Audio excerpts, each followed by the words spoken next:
Hello and welcome to my podcast. Do me a favor, subscribe to the John Com Report.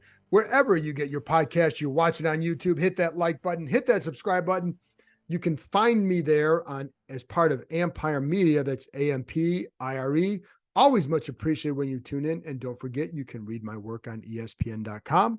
I have a story up now about the running back situation, Brian Robinson, Antonio Gibson, their improvement, how patient Robinson has been. I've talked about it here. Anyway, you can check that out.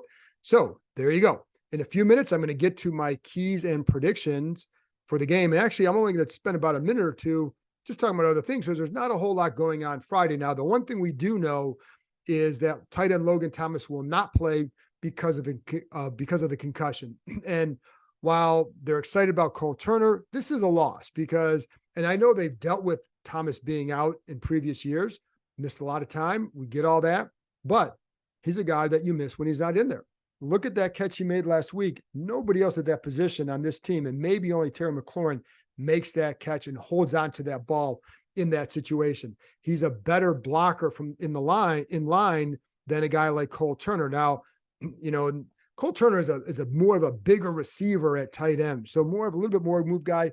The slice blocks he does a good job on. What he's trying to do at the line, it's just Logan Thomas is just stronger. Like when I watch these guys do the sled work, there's a pronounced difference between like Thomas, John Bates, and then Cole Turner. Cole Turner just doesn't get his lower half into the blocks when he's doing it. So when he's just taking a guy head on compared to the others, and like even on the sled, he has a harder time with it. The point is he's not going to just do all the stuff that Logan Thomas did, but Turner can catch the ball and Turner can be a threat for them. So he can help them in the pass game. And again, when used properly in the run game, the slice blocks, some move blocks on space, that's when he does a better job. So anyway, there you go. So Logan Thomas will be out. Everybody else, there's really nobody on the injury list. Now, Curtis Samuel and then Cam Curl both missed practice with an illness on Friday. Sounds like they listed as questionable for Sunday, but it sounds like if they could put probable, like you used to be able to do, which you don't do anymore, then they would have put probable. So just so you know, that's what's going on with them. And Daron Payne is not on the injury list. So if you ask about him, he's not on there. That means he's going to play. And as far as the illness, I don't know what it is. I do know that there are some guys dealt with it. It's more like cold and flu-like symptoms, and some guys dealt with it earlier in the week. These guys are dealing with it now, but I would expect them to play on Sunday. So game's a sellout, a second sellout of the home season. Now, of course, the Bills travel well, so there's going to be a big contingent of Bills fans. But the reason why I push over the top for a sellout, I'm quite sure would probably be because of Washington fans, as it should be, since it's a home game. So it should be another fun atmosphere. The weather does not look good. So as I'm looking at the forecast right now on Friday afternoon, and of course you'll know more before the game begins, but let's take a look at the forecast for Sunday. Right now it's a 90% chance of rain. And according to my little Apple phone, like looks like during the game, it depends. Sometimes during the game, it looks like will have stopped. And sometimes it looks like it's going to go all game. So right now it looks like it might rain for about an hour into the game and then clear up. So who knows? Just stay tuned. You'll see what happens. But how will that impact the game? I don't know. And so it's going to impact both teams. Is this game a measuring stick for Washington? Well, yes and no, because they have beaten good teams in the past. Like they beat Philly, they beat the Steelers, they've beaten good teams. What they need is not a measuring stick game as much as like win a lot of games that year, right? So yeah, this is a measuring stick to a degree, but if you win these kind of games, which they've done, you have to build on them and you have to build into a successful season. That's what they have to do. So what you have to do, the measuring stick will be, if you win this game, that's great. The measuring stick comes in, what do you do after that, to me? Because that's when you know you've taken the next step. If you feel like you've won these games, the next step is building on these wins and then turning a good win like that into, instead of a 7 or 8 win season, into a 10+ win season. Can you do that? That to me is the measuring stick for this organization. And that's where this coaches and teams need to get to. As far as this young season goes, well, yeah, it is. But, the Bills are at a much different point in their development than this team is. You have a quarterback who's really, really, really, really good in Josh Allen. You have a quarterback here who could be a good quarterback, but has started only 3 games. So there's a difference in where they're at in all the program, right? The defense is where they should be. Washington's defense, there's no excuses for them. Offensively, it's still early. Bieniemy's look good. The offenses looked good last week. But where, can they sustain it? We'll see. How is it going to look when now Howell has 3 games on tape. How do defenses adjust to him? How does he adjust? That's the fun part about watching a kid grow, is all that. And as Eric Bieniemy says all the time, everything the kid sees in a lot of cases, it's the first time. So when you talk about, like, when we talk about, or when the coaches talk about him, sometimes holding the ball a little bit, well, the next week it's like, yeah, maybe he does a better job in some areas of getting rid of the ball, but he's also going to see something else that's going to cause him to maybe hesitate just a little bit because it's the first time he's seen it. The key for Howell has been he doesn't repeat his mistakes. He learns. So he's going to go through all this, and that's okay because it's going to make him a better quarterback. So for people who don't want to hear about any of that, sorry, this is part of the growth of a quarterback. If you want to see him be a good quarterback, this is part of the evolution, and it's a fun thing to watch because this kid will get there. Like there are a lot of things that he's shown that I think, like, I'm really convinced this kid can be a solid NFL quarterback because he's got the traits, and he's got to go through all these scenarios, but while doing it, they're still winning. So that's a key. So because they've done a good job around him, but he's also made plays when they need him to, 2-minute situations. He's made some huge throws. And so, there's a lot to like there. But so again, measuring stick game, kind of, yeah, sure. But if they lose, is it really is a devastating loss? No, because you got a game next week against Philly. And then the measuring stick to me is how do you respond on the road against a good team? So there's a lot that goes into this. Anyway, so let's get to the prediction, or my keys to the game. Number 1, be disciplined. That goes to the defensive line. And I'm not just talking about Chase Young. That's all of them. And that's the backups as well, because it's not like Chase Young is the only one who ever gets out of his rush lane. He's not. So he's one that does a little bit more than the others, but it's all of them. Now, if you watch any other NFL game against a running quarterback, a mobile quarterback, you're going to see, even, for example, Thursday night, I'm watching the 49ers, really good pass rush, great defense. They get out of their pass lanes because sometimes it just happens. Daniel Jones gets outside of the pockets because it happens. When you have the reason why those quarterbacks scare you is because they can see, they just take those, they see those, they get those creases, and they take advantage of them because they happen all the time. So the key with Josh Allen, though, is limit those number of opportunities that he has to get outside the pocket and create damage. Now, this season already in 2 games, Allen has thrown 3 touchdown passes outside the pocket. That's tied for first in the NFL. He averages 10 yards per pass attempt when outside the pocket. So you need to do a good job at least limiting the damage he does when he gets outside there. Try to force him to his left. Now, I've seen him do good things when he goes to his left because he's Josh Allen. He's got a tremendous arm, and there's a lot of things that he can do when moving to his side. Like, I've seen him make plays where you're moving him to the left, you get him left, and he just sees something over the middle and boom, stops and goes. And the arm is just so good that it's hard to react. It's just, he's a little bit like Patrick Mahomes in that regard, not a little bit, a lot like that, where it's like you can do a great job defensively and this guy can still make a play because he's Josh Allen and because he's Patrick Mahomes. Like a couple of years ago against the Chiefs, there were some series of like, that's actually a really good job by the D, and it's just Patrick Mahomes. So, the call could be Sean McDermott could just say, hey, Josh Allen, that's the play. Make a play, because he can. Now, we've seen him make them both ways, right? Anyway, but the key is to keep him in that pocket as much as possible. He's a very good quarterback from the pocket too, but you don't want him extending the plays because you have receivers who can hurt you. Stephon Diggs, great receiver.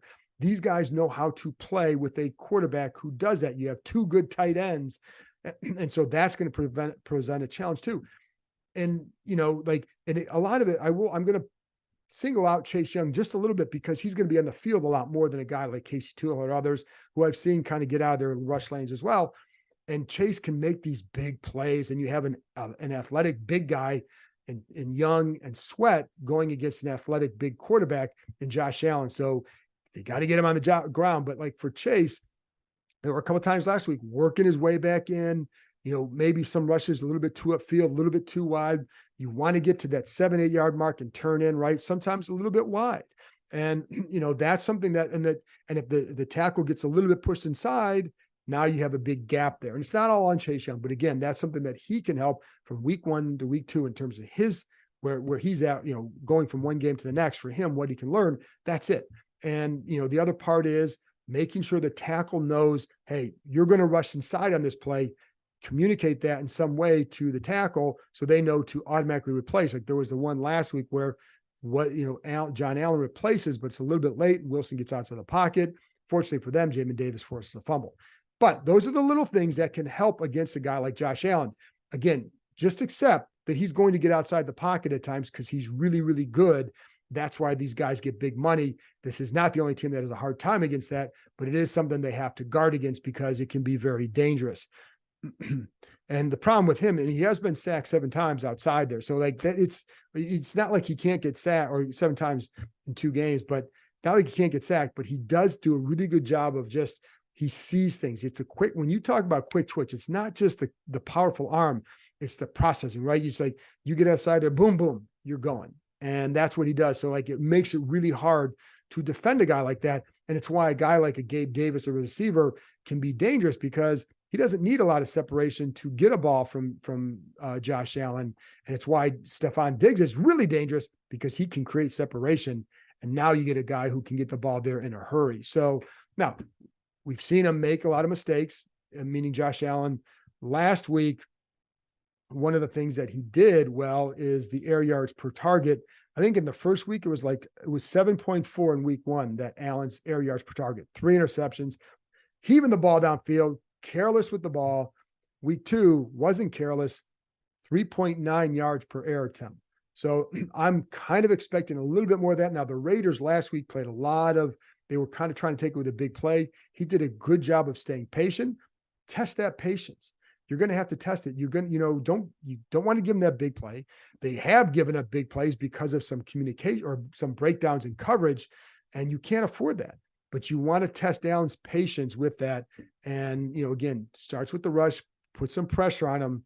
Does he just throw it up or not? Or is he content? Will he find his little outlets and hurt you that way? Because that's what he did last week. And it did. And so then you look at a guy like Cody Barton in coverage, has to be better. There were times last week where he's getting out of it's just, again, is this who he is, or is he just learning the D? We'll find out more as we go, because it's only 2 games for him, but what he's got to be is better. There are some times in his coverage, he's handing his guy off, but he's getting a little bit too far over. So when a guy comes crossing, he's not in position to react. He's not a fast linebacker. He's not slow, but he's not considered super fast. He's I think his 40 time was a 4.67 or 4.64 from the combine. Average combine linebacker, 4.71. So, so again, he's not, but there's a difference between being fast and then playing fast. And Matt Milano, who is actually slower in the 40 than Cody Barton, plays fast. So with Barton, he's got to be able to take away that middle from them. And then, whether, it's sometimes going to be tight end, Cam Curl against the tight end. But they do have 2. And then also for Barton, there was a play last week where I think it was a dump over the middle to I think it was a running back, but he comes up and he breaks down about a yard or 2 away from him. You got to just keep going on him because he gave up 7 more yards after that. That's not you. His job is to get up there. You don't break down. You just run through him and you force them to decide where there's help. And then it's their job, because the coaches won't get mad if you miss a tackle in that situation. They will get mad if you break down and then he gets by you, which is what happened last week. So he needs to do a better job in coverage. Finally, do you spy? Well, yeah, you do. You can use Jamin Davis on that. They did that last week with Russell Davis at times. And they did that with in the opener as well against Joshua Dobbs. So you do it on occasion, but you can't do it all the time. You can't just have one guy devoted to Josh Allen, but you can do it, and you can do it with multiple guys. Cam Curl can do that. And again, Jamin Davis has the speed and the size to do it. That's a key. Jamin is big, so you can do it, but how much you can do it, we'll see. Because usually coaches say it's a handful of times that you can do it, but it needs to be effective. And you do have a guy that can do it because of size, et cetera, and speed. All right, number 2 key, be smart. And that's on offense, and that's with Sam Howell. Howell is a smart quarterback, and it's one of the things I've liked about him. It's one of the reasons why I felt like he had a chance to be good, is because he is smart. And, but when I'm talking about smart, there's going to be when we talk about like, and you talk to the coaches about the holding the ball, and I know some people are going to get tired of it, but again, it's part of his growth. People, you can't get mad at what a guy has to learn, and you can't get mad that people talk about it, because if you say, how can he get better? Well, it's here, but it's not just about, oh, he's looking for the big play or not. That's not always what they're talking about. Sometimes it's about the internal clock. So, and sometimes, listen, he's been sacked 10 times in 2 games. If you want him to survive, this is part of it. And so like that's why the coaches talk about it. Okay. So, and that's why we talk about it, or I talk about it, because it's important to them. Now I will say last week he did a better job in that overall. And that's good. He's a smart kid, but everything again is the first time, but it's the internal clock. So there are a couple of times where maybe he gets pushed out to the right, and you have a guy looping around the left tackle, which happened last week, and ends up getting him for a sack. On that situation, they want him to get that internal clock going. So that way, that wasn't about looking for the big play as much as it was, you just need to make a play right now, right? And get rid of the ball, because you're putting yourself in that clock. So, okay, I've already held the ball for 3-4 seconds. That ball needs to come out. And that's fine to avoid that sack, because what's going to happen is teams will start pushing him to a side and then looping the ends around from the other side, because they know, okay, he's not getting rid of the ball. And then you start to see, is there fumbles or whatever? That's one of the things that the coaches want him to continue to improve on. But there's another play that I really like from last week that kind of shows all that, and I think it's one where that it will help pay off this week. So there was one play, I think it was I can't remember which play it was. It was a pass to Antonio Gibson. I don't remember if it was in the second quarter or third quarter. No, it wasn't in the third quarter. It may have been the second quarter. I don't remember. But anyways, so you have Jahan Dotson running inside route, running it like a deep over, and that's where he wants to go with the ball. And Jahan is probably going to break. Oh, he's breaking open now. You have a backside safety who might be driving on him, but you get the line getting moved back, and Howell looked like he was getting ready to go to Jahan, but then the defensive tackle kind of gets washed and gets a hand up, and it makes it a tough throw. So he steps over and he swings it over to Antonio Gibson for a 5-yard gain. Now, had he been able to hold with it, maybe you get Jahan on a play, but I do think, but the timing of it was off because the way the tackle played it. So Howell does the smart thing and gets rid of it to Gibson, because there was a big play available to Dotson, but it wasn't there after the defensive tackle disrupted the play. So he wisely goes over to Gibson. That's the kind of stuff that they're talking about. Like, that was a really, really good play to me, because it showed a level of maturity that, okay, you look for the big play, you got off it because for whatever reason, and now you took a smart play. Okay. But what you don't want is a kid just always dumping it off. We've seen that, before here with John Beck years ago. You don't want a repeat of what he did against the Niners, where every pass was checked on. No. This kid can throw it downfield, and you want him doing that.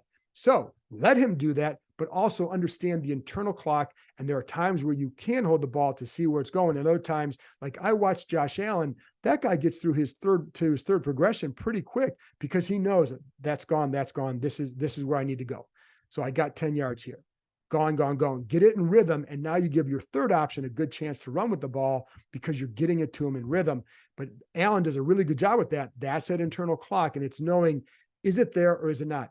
It's all part of the process, people. And it's why I think you should be excited about Howell, because that kid will learn. I don't know anything for sure. I'm not that smart, but I do like what the attributes he has, how much film he watches, how he processes things, how calm he is, and how smart he is. And he's been a film junkie for many, many years. I think all that stuff matters. And it's why I think you can be excited about, where does he go from here? Anyway, so I do think being smart is a big key, and it starts with him with that. And I think he can be. So, but and sometimes you're going to hold the ball a little bit longer because you are trying to make a good play. That's fine. That's how you make the big plays. But it's when you know that it's not there, that's when you have to get over to the other ones and get through the progressions a little bit quicker. But that's easier said than done. And I do think I do think they can attack these corners, even Tre'Davious White coming off an injury from, still working his way back off that. And so, I think they can get them. Now, what the corners do is play to their help very well. They have excellent safeties. again, this is a really good defense. Like I like their linebackers, like their front, like, like the safeties, but the corners, I think you can do something. Now you can do it with you can get some double moves, some little get some little post corners or sail route or whatever, and then work comebacks off of those. I think you can do that because they're going to play to the help. This is a way to get them off of that and maybe create some other things and some indecision on them to get some other stuff down the road in the game. I also think over the middle, you can get a couple things. I think that's going to be a lot on Cole Turner. I think that's one area where he can excel is between the hashes against these linebackers and some of the coverage, but you got to work back to the ball because they're good at coming up and disrupting that. So I think that's good. And then the screen game. How about the screen game? So one of the reasons why it worked so well last week is because of how Denver was rushing. Their ends really get upfield, and Buffalo's ends will get upfield. Leonard Floyd, Rousseau, those guys get upfield. They want to get upfield. They have depth inside. So you can take advantage of that, but it's not something you do necessarily right away. You set that up. It's how are you chipping? What are you chipping the backs, the tight ends? How do you set these up for later in the game? And again, they do have quick linebackers, but they can be had in this area. But it's not as simple as, oh, it worked last week, so it's going to work this week because they're different screens. But the similarity is the Bills like to get upfield with their ends, and the Broncos like to get upfield with their ends, and it starts there. So you can play off that and work it that way. So that's a possibility to look for, especially after the first quarter, maybe. See how it's going, see how aggressive the ends are getting upfield, and then see what they do off of that, because I think that's going to be something to watch. The screen game was really good last week. And when you talk to players, it's the details that they run it with is really good. And so, I think that's going to be a big factor for them, but see where it goes first. Last one, third key, win the ground game. That's on both sides of the ball because Buffalo did a good job last week. James Cook, I think it was like 123 yards. That's a career best for him. The Bills they tried to run the ball against Jets, not as much success. The Jets have a really good defense. The Raiders are not a great defense. Washington has a better defense, but this is a challenging offense to stop. What the Bills did well last week, running the ball, they get you in those situations where they'll run. It might be 2nd and 10. They might run. So you're going to get, and you're so aware of the pass with them because of Josh Allen and Stephon Diggs and the tight ends that you're going to give up some yards on the ground because they gave up some last week. The Raiders gave up some yards on the ground because of it, because it was, it's a 3rd and 3. Well, that's a passing down. Typically they run the ball and get 7 or 8 yards. And it might be a 1st and 10, but you're in a set where it looks like a pass. It might be an inside draw. Now you're getting 9 yards. So it's not like they're not going to line up and just pound, but you don't want them to be effective in that area, because if they are, it just makes Josh Allen more dangerous, because now you have something else that he can turn to, make Josh Allen beat you, because he can, but you don't want to let them do whatever they want. So you do need to take something away. And I think that's probably going to start there and just see how it goes with that. And that's going to mean, the last week they did not do a great job on the edges initially. The corners have to do a good job against the run. Emmanuel Forbes has to play the run better than he did last week, to be honest. And, the linebackers, Cody Barton, he's got to really show up in this one, because listen, you watch Matt Milano. Again, I brought that up. Like Matt Milano, his 40 time was in the combine, according to the combine, was slower than Cody Barton's. But when you watch him on film, it doesn't look like that because he plays to his speed. And he's plays fast, whereas Barton is still learning this D. Is this who he is, or is it just all about learning a D, a new system, new players, etc.? And regardless, got to show up, and you can't let them. And the other thing, they do run some of those crack plays. So guys like Chase Young, Montez Sweat have to be aware of that. If they run too many of them, you could have Chase Young stand up, gives them better vision, and maybe that helps a little bit, right? And so, but you've got to, it's not the number one key, because the number one key, you've got to stop Josh Allen, but you don't want them to be multidimensional, because then you're going to be in a tough situation. And with the weather, who the hell knows what it's going to be anyway. So that's one of the things you must do. And then on offense, you have to vary the run. So I think the Jets ran on the Buffalo Bills. However, what was the number I had? I think it was like 2 of their carries. Let me see if I have the number here, but it was like 2 of their carries. They gained, I think it was 83 on one and 28 on the other. And then the other 26 gained like 61 yards.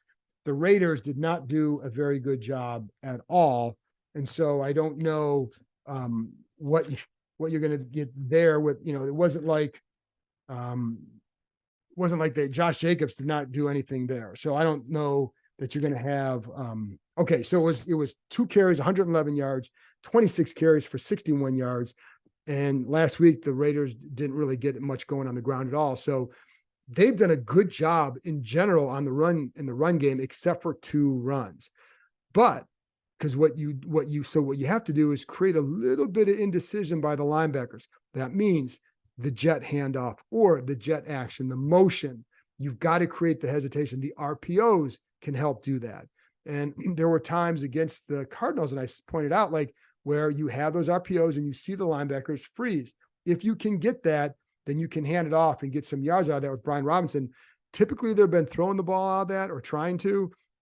I think this is a week where maybe you want to run a little bit more just to create some more of that indecision and not always just become one-dimensional with some of those RPOs and do it, because I think that's where it is. But that's where you can make them a lot more ordinary. It is a really good defensive line. Ed Oliver is a really good defensive lineman. And, I think he's going to be a handle for the guards there. And it's going to be Sam Cosmi and Sadiq Charles are going to have to do a good job against him to make sure that that penetration isn't getting there.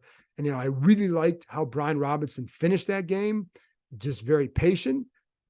Just continue that, right? Just it's again, another learning process for him, because it is a new offense for him. He has to be more patient, more consistently than he had been in the past. So how does that go? But if you can at least, this isn't a game where if the weather is there, and I know a lot of it is, I know people are going to say control the clock and time of possession. That's always helpful against an explosive offense.